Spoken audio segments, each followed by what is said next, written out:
Now sing it, bring bum bum, bring bum bum, bring bum bum bum. Bring bum bum, bring bum bum, bring bum bum bum. Bring bum bum, bring bum bum, bring bum bum bum. To the neck, to the reach, the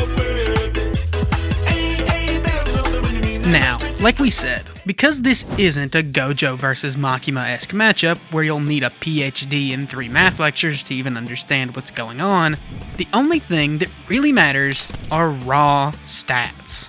Since pretty in line with the obligatory Harry Squatter jokes flooding the internet right now, Mashle's resident One-Punch Potter is unironically just that. A straight-hands, magicless brawler whose closest thing to a power-up is an extra scoop of pre-workout.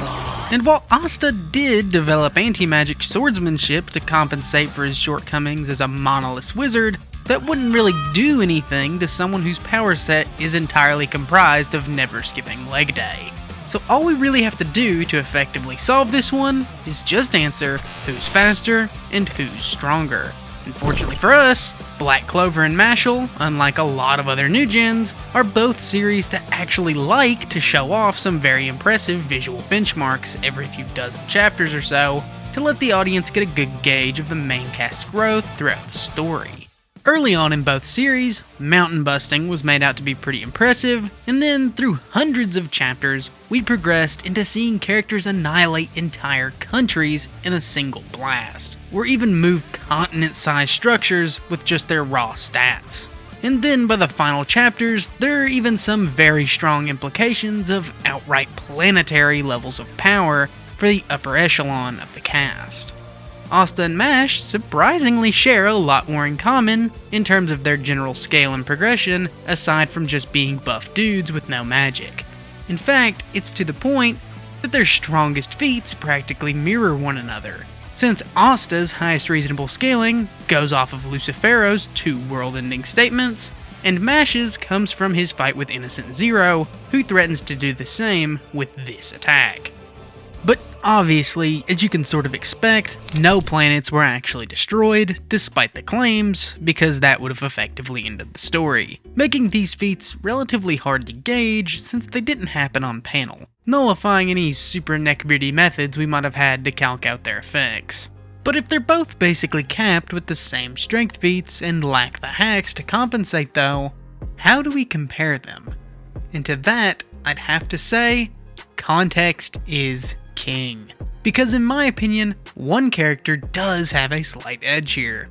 Since, contextually, Asta only fought Lucifero at 50% of his full power, and debatably only won because of his True Devil Union form's stronger anti-magic, giving him quite a few reasons to not fully scale to those statements. But Asta's fight with Lucifero was also an entire time skip ago, and since then, he's been training to deal with someone who's absorbed the full power of Lucifero on top of the Wizard King. So to compete with power like that, he obviously needed an amp, which came in the form of Zeton, which is basically described as a sudden eruption of spiritual power, ranging anywhere from a 5 to 20 times increase based upon translation, which can then be used to coat a wielder's attacks for maximum output. And although the power of said amp can be distributed into either a single attack or many consecutive attacks, changing the potential output a bit, the main takeaway is that Asta says his True Devil Union would have struggled against a Zeton user named Ichika. But after learning Zeton himself, he shows multiple feats, be it one-shotting a paladin or going on to outperform Ichika, to imply he too has potentially caught up to his old prime using only his lower forms. And depending on what percentage of Lucifero you actually believe old Asta scales to, plus whatever multiplier you think Zeton grants, Asta could be anywhere from just equal to Prime Lucifero to literally 10 times stronger than him, at least in short bursts. In Mash's case though, this fuzzy, debatable, contextual stuff just isn't really the case, since he pulls up to his final fight with Innocent Zero, calls him cringe, lets him turn into a literal god with control over time, immortality, and darkness, then proceeds to just flick him. In no small part, this whole fight is maybe the single worst beatdown I've seen put to page in a long while. Mash dances on him, blitzes his perception by a stated hundreds of times, and quite literally manages to thrash Innocent Zero's god form so badly that no matter how many timelines he visits or redos he attempts, Mash is always standing in between him and victory. Now, while it would be a little unfair of me to say Mash just bodied someone with a redo button for an entire fight, it's made pretty clear that after a year in the hyperbolic time chamber-esque mind space, Mash is so far above Innocent Zero that Zero had to rely on attacking his friends and trying to nuke the planet out of existence just to hurt Mash. Because once Mash's friends were out of the equation and the planet-destroying attack was put on hold, Mash did indeed completely fold Innocent Zero. And did I mention this whole fight took place while Mash was missing his heart? Yeah, Mash won this entire fight, pushed a continent halfway across the planet, and still had time left over to deliver the coldest monologue. You really can't make this stuff up. And while it's a little hard to quantify the exact amount that Mash surpasses Innocent Zero by, considering that he was both nerfed and never used his strongest quote-unquote mode, I'd say that using the 100 times estimate given to us by Chapter 153 when Innocent Zero slows down time by 100-fold, which Mash compensates for by just moving faster, is a pretty good baseline for the potential stat disparity. But even if you disagree, Asta's best scaling is having vague multipliers over a character with potentially planetary statements that could just as easily be interpreted as Lucifero enslaving all of humanity with his power, as opposed to just outright planet busting, whereas Mash is at bare minimum confidently above a confirmed planet buster, as is stated and shown numerous times, with Innocent Zero having stronger hacks than Lucifero to boot. So if I had to give a slight edge in power, I'm leaning towards Mash, especially with Asta's Devil Union time limit, and the limitations placed around Zeton. But if there's one thing Black Clover is known for in the wider Versus community, it's speed. So does this turn into a blitz with Asta's wacky speed scaling? Well, it's pretty straightforward. During the first portion of the story, prior to any time skips, light magic is considered the fastest magic in the series, blatantly matching or outpacing strong characters like Yami, Julius, and even Asta with his key sensing. However, as the series progresses and characters like Licht, Lumiere, and Zigret appear, light magic quickly begins to be power crept by directly superior versions, leading to an FTL Asta by as early as the first time skip.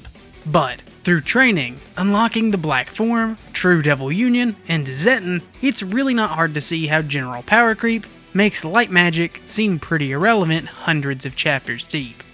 As for an exact number of just how bad this creep got, without multipliers, it should at least be around 500 times the speed of light, from Yuno's very impressive feat here, where he blocks all these light blasts raining from the sky, but you can obviously get it higher if you want to stack on the multipliers or be more sciencey with it.